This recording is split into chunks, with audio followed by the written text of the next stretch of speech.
The House Foreign Affairs Committee held hearings after reports that 10% of UN agency employees at UNRWA are affiliated with terror groups, and 12 of them took part in the October 7th attack on Israel. As Mark Martin reports, several witnesses testified they were unsurprised. UNRWA fired most of the workers accused of participating in the brutal October 7th Hamas terrorist attacks, and the UN says it will investigate. Meanwhile, members of Congress continue their own investigation into the agency mired in controversy.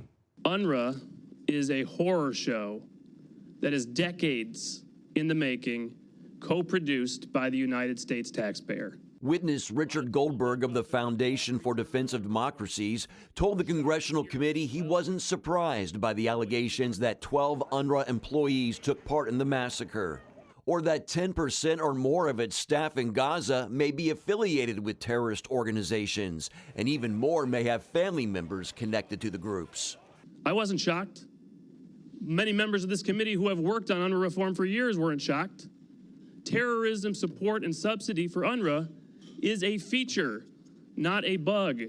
The organization is built from its core mission, its mandate, to indoctrinate generation after generation to hate Jews, to destroy Israel. The committee also focused on UNRWA's education of Palestinian children with textbooks that promote anti-Semitism, promote holy war against the Jewish people, and celebrate the terrorists who carried out attacks. I believe that the people in Gaza do need to get food, clothing, shelter, and their children need an education that is free of anti-Semitic hate. That's what they deserve.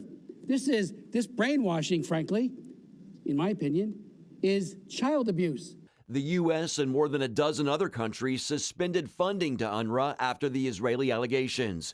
Witness Hillel Noor of the organization UN Watch urged them to take a step further. I've come here to ask the Congress of the United States, which is the largest donor to UNRWA at over $300 million a year, to not just suspend, but to end the funding for good, and to take the lead in dissolving an organization that is riddled with incitement to hate, involvement in terrorism, and the perpetuation of war. Committee member Congressman Scott Perry of Pennsylvania said the American taxpayer shouldn't be footing the bill for a group that supports terror. The United Nations Relief Workers Agency is a terrorist-supporting entity, ladies and gentlemen.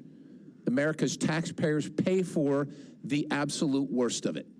The absolute worst of it.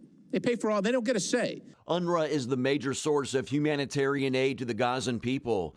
Witness Mara Rudman of the University of Virginia raised concerns about the fate of ordinary Gazans if that assistance is cut off. A majority of the 2 million Palestinians in Gaza depended on UNRWA assistance before October 7th. For the services UNRWA provides to a desperate population, there is no substitute at this time. Committee members are calling for a new organization to replace UNRWA. UN officials have warned that UNRWA will have to stop its operations by the end of February if the funding is not resumed. Mark Martin, CBN News.